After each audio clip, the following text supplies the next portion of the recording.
espacio a aquellas madres, aquellos padres que quizás están empezando por un camino que no esperaron, y es justamente el Asperger. Y de ese tema específicamente vamos a hablar con nuestra terapeuta ocupacional, Patricia Águila. Patricia, hola, ¿cómo estás? Buenos días. Hola, bueno. Te vemos medio pegada a Patricia. Patricia, te vamos a tener. Hoy día hemos estado con tema de conexión. Hay días ¿qué pasa? Como usted sabe, con el tema de la pandemia, el tema de la conexión, hoy que nos ha costado, sobre todo cuando estábamos en el colegio, de los niños ahí nos sacan, mamá, no me conecté. Así que usted comprenderá también que estamos. Hoy día vamos a hablar justamente de un trastorno, quizás, eso es lo que vamos a ver, ¿qué es un trastorno? ¿Es un síndrome? Tengo entendido que está dentro del espectro autista, ¿no es cierto? ¿Qué es Asperger específicamente? Es lo que queremos hablar con Patricia Águila. Patricia. ¿Me ven? No te ve, ahí sí. Ya vamos a lograrlo, Patricia, no te preocupes. Bien. Cuéntanos un poquito sobre justamente el Asperger. Yo decía, es un síndrome, es un trastorno, sé que está dentro del espectro autista, para que le cuentes a la gente qué significa. Mira, el Asperger es un... No, estamos con problemas. Estas causas que son... Ahí. Te escucho un poquito cortado. A ver si nos podemos comunicar. A ver, voy a tratar de conectarme a través del teléfono. Ya.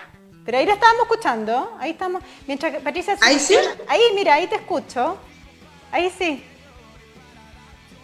Tratemos. Lo lograremos. No. Desarrollo cerebral. ¿Ya? Y... Ahí. No. ¿Sabes qué vamos a hacer? Vamos a tratar de conectarnos y que salga fluido para que le pedimos al equipo técnico que logre que se conecte, Patricia, porque es muy importante y muy interesante que sea muy claro qué es justamente el Asperger, cómo darse cuenta que un niño quizás tenga Asperger, ¿cuándo empezamos a darnos cuenta que algo pasa con nuestro hijo o hija? Ahí yo me acuerdo cuando yo estaba embarazada, perdona que me autorreferencia, pero leía mucho, hay unos libros, más encima estaba en otro país, entonces en inglés aprovechaba de estudiar y lo leía, entonces iba dándote las etapas, por supuesto, cuando ya nace y te dice a los 6 meses tiene que estar haciendo esto, al año debería hacer esto, al año y medio, entonces tú vas dándote cuenta, el tema de la cabecita, por ejemplo, el tema de que tenga posición, ¿cómo te empiezas a dar cuenta también cuando un niño no está reaccionando correctamente? No sé si estamos logrando la conexión con Patricia, estamos tratando de hablar con Patricia Águila, terapeuta ocupacional, y vamos a hablar justamente de Asperger. Patricia, ahora. ¿Ahora sí? Sí. Era más fácil a través del móvil. Ahí, espérate, déjame explicarlo. Cuéntanos, Ya, Patricia, estábamos justamente hablando de qué es el Asperger, cómo darte cuenta, qué es un síndrome, es un trastorno, va dentro del espectro autista, cuéntanos un poco. Mira, el Asperger es un síndrome que pertenece al espectro autista y es un trastorno del desarrollo cerebral, ya donde hay causas genéticas y causas ambientales que están asociadas. Ya. Esto se da lugar en un anómalo funcionamiento del sistema nervioso central, ¿ya? Y pertenece, como decía, al espectro autista, a los trastornos del espectro autista, dentro de los que son los trastornos del espectro autista, que hoy en día se denominan TEA, ¿ya? Cuando alguien habla de TEA se refiere a eso. ¿Cómo se puede dar cuenta? Yo decía, yo contaba un poquito para hacer tiempo que te conectaras bien, contaba un poquito que uno va dándose cuenta, uno cuando es mamá primeriza sobre todo, no tiene idea. Entonces hay ciertos guías, ¿no es cierto?, que te dicen ya a los 6 meses tiene que sentarse, ya la cabecita tiene que afirmarle a los 3 meses, todas esas cosas. ¿Cómo te empiezas a dar cuenta que tu hija o hijo no está reaccionando bien y lo puedes relacionar con algún tipo de TEA? Mira, generalmente se ve en la mayoría en realidad de los casos, en algunos de los casos se ve que en un principio no hay sonrisa social, ¿ya? Cuando tú a los 2 o 3 meses el hijo de uno, ¿cierto?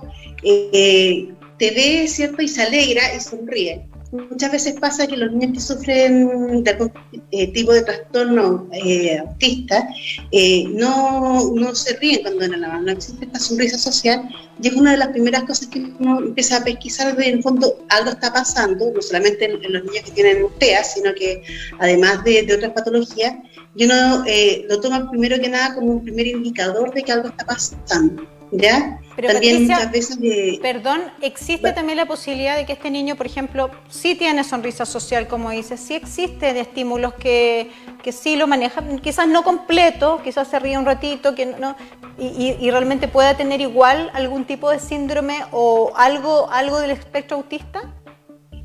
Sí, lo que pasa es que no necesariamente o sea, no es que un niño si tiene o no tiene la sonrisa social, uno va a decir TEA al tiro inmediatamente. Ya, hay niños que tienen TEA que también tienen la sonrisa social, por eso te estoy diciendo.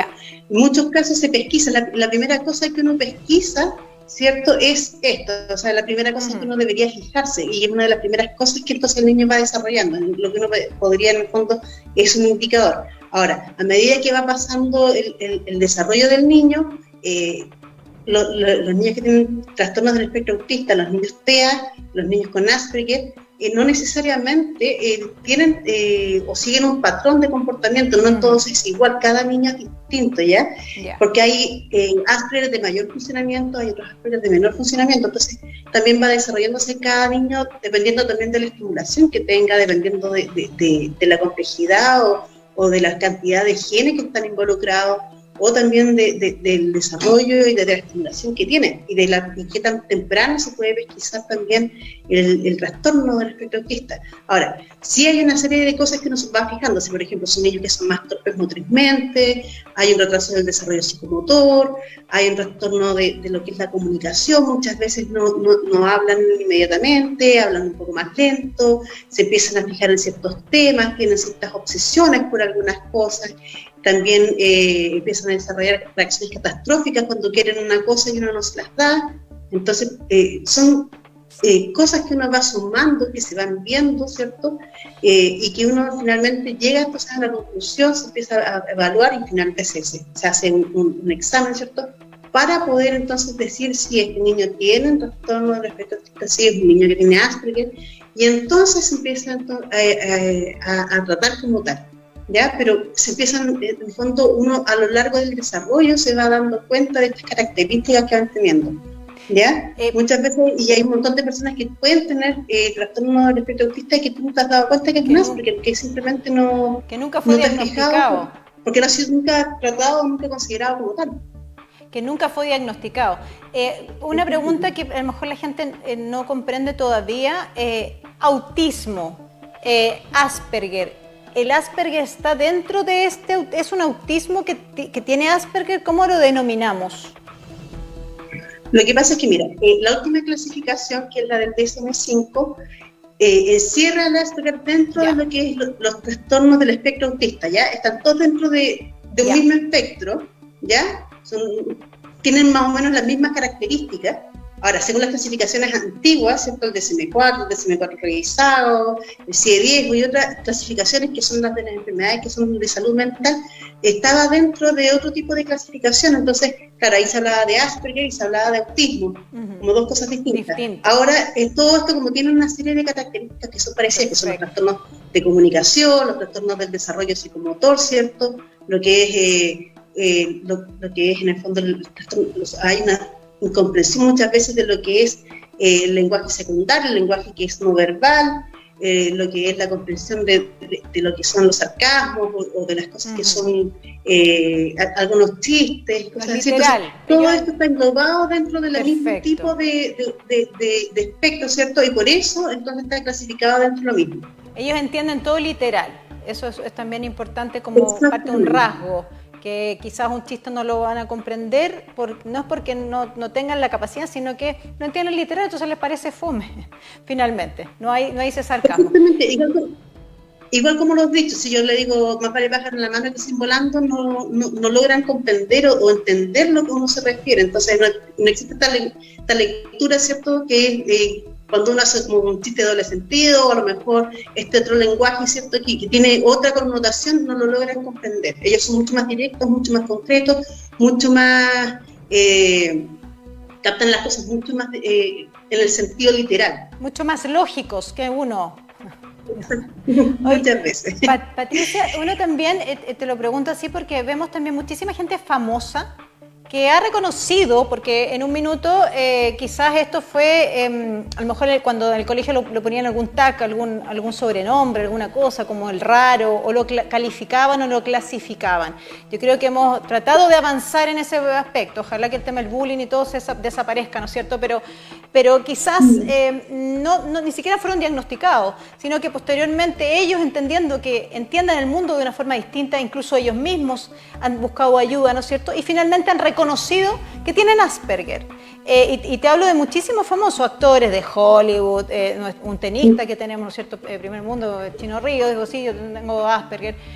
Ya con casi un poco de aceptarlo, y también indica que muchos de ellos tenían un coeficiente intelectual mayor. ¿Eso es así? No necesariamente. Ya. Ahora, sí, lo que pasa es que, a ver, una persona con Asperger puede ser una persona con inteligencia normal, puede ser una persona con inteligencia superior y puede ser una persona con inteligencia un poco más baja. Muchas veces, como te digo, tienen un área más desarrollada que otra. ¿Ya? Entonces, ¿qué pasa? Como tienen algunas habilidades que son más desarrolladas que otras, pueden destacarse, y si tienen en el fondo el ambiente que los ayude a desarrollar esas habilidades, entonces va a poder destacarse en eso. ¿Ya? Entonces, por eso es que es importante poder pesquisarlo tempranamente, poder hablar con los papás, poderles enseñar, ¿cierto? Y poder también poder sacarle partido a estas habilidades y poder, en el fondo, poder integrarlos a lo que es el mundo, porque ellos, como tienen en el fondo, dificultad para la comunicación, para leer el lenguaje no verbal, para poder integrarse, ¿cierto?, a los grupos, porque hay una dificultad de cómo integrarse a los grupos, porque en el fondo no saben manejarse en este mundo socialmente de esta manera. Entonces, como no logran esta comprensión a veces de las emociones de las otras personas, o no logran leer las emociones en los otros, porque pueden ser muy empáticos también, entonces es necesario que tengan tratamiento para poder en el fondo funcionar y poder funcionar de la mejor manera. Patricia, ¿qué tipo de tratamientos hay? Porque tú decías algo que me quedó dando vueltas bien importante. Primero, estar bien alerta a nuestros hijos. Uno que es mamá primeriza en algún minuto, ¿no es cierto? Vas aprendiendo también con ellos y te vas informando. Oye, como te decía, cuando se tiene que sentar, cuando tiene que reaccionar, que atienda estímulos. Pero también tú decías, es importante cuán estimulado esté ese niño también para desarrollar ciertas cosas. Por eso es bien importante nuestra labor como mamás, como papás, estar atentos y estar acompañando a esa. ¿Qué cosas podemos hacer cuando ya tú ves y está de cierta forma diagnosticado que puede haber un trastorno, ¿cierto?, del espectro autista en tu hijo? Mira, primero que nada, los papás tienen que tener súper claro llevar a los hijos al control de niños sanos. ¿Ya? Y contarle al doctor todas aquellas cosas que a ellos les llamen la atención, por muy absurdas que a lo mejor le puedan parecer. Ya, oiga, ¿sabe que mi hijo no sonríe cuando está haciendo esto? ¿Sabe que encuentra que está un poquito más atrasado? Oiga, ¿sabe que le gustan ciertas cosas? Tiene balanceo, se está balanceando constantemente. Piensen que cuando uno va a la consulta, el doctor lo ve poco rato, no lo ve mucho rato, ¿cierto? Estamos 15, 20 minutos máximo. Entonces hay que pensar que hay que hablarle y llevar todas esas cosas que uno ve, ¿cierto? Los niños muchas veces que tienen Asperger tienen movimientos repetitivos, tienen lo que es el balanceo, tienen lo que es caminar dando vueltas por distintas partes, que ayuda a que ellos se puedan concentrar, pero tienen estas cosas que son constantes, ciertos estereotipos de movimientos que se producen, ciertas rutinas que tiene, que si uno rompe esa rutina, que si rompe ciertos parámetros, o si uno no le da lo que quieren, tienen reacciones catastróficas, donde muchas veces gritan, pueden ponerse enojados, pueden incluso producirse autolesiones. Entonces es necesario todas estas cosas que uno ve, que uno va dándose cuenta de que hay algo que está pasando, poder contárselas al médico. ¿Ya? ¿Para qué? Para que el pediatra entonces pueda derivarlo a lo que es un neurólogo, ¿cierto? Un neurólogo infantil, donde él los puede entonces empezar a tratar y pueda entonces evaluar y pueda hacer los exámenes correspondientes para ver si este niño o no tiene un trastorno del espectro autista o puede tener alguna otra patología o síndrome. Perfecto, perfecto. O sea, siempre bien atento y recurrir a un especialista que te pueda guiar, ¿no es cierto? Guiar en lo que estás viviendo, en tratar también de entender, porque no es fácil como mamá, papá, después de que obviamente no tiene una cantidad de ideas, ¿no es cierto?, de qué es lo que va a hacer con el niño, qué es lo que quiere que sea el niño, se proyecta tanto y la verdad es que uno tiene que vivir paso a paso, sobre todo cuando tu hija o hijo estás viendo que no está dentro de los parámetros que te dicen que, entre comillas, digo yo, normal, porque todos tenemos nuestras cosas, ¿no es cierto? Así que es importante la ayuda y que usted recurra a un especialista. Primero el pediatra, si ese pediatra tampoco le supo contestar muy bien, recurra a otro hasta que vea, y quizás un terapeuta ocupacional. Hay mucho también de ayuda psicológica también para esos padres. Quizás esos padres tampoco también tienen que hacer un trabajo y por las familias de aceptación, ¿no es cierto? Lo que pasa es que, a ver, uno cuando tiene algún hijo que tenga algún síndrome, algún trastorno, alguna patología, es necesario siempre dar un apoyo a la familia, ¿ya?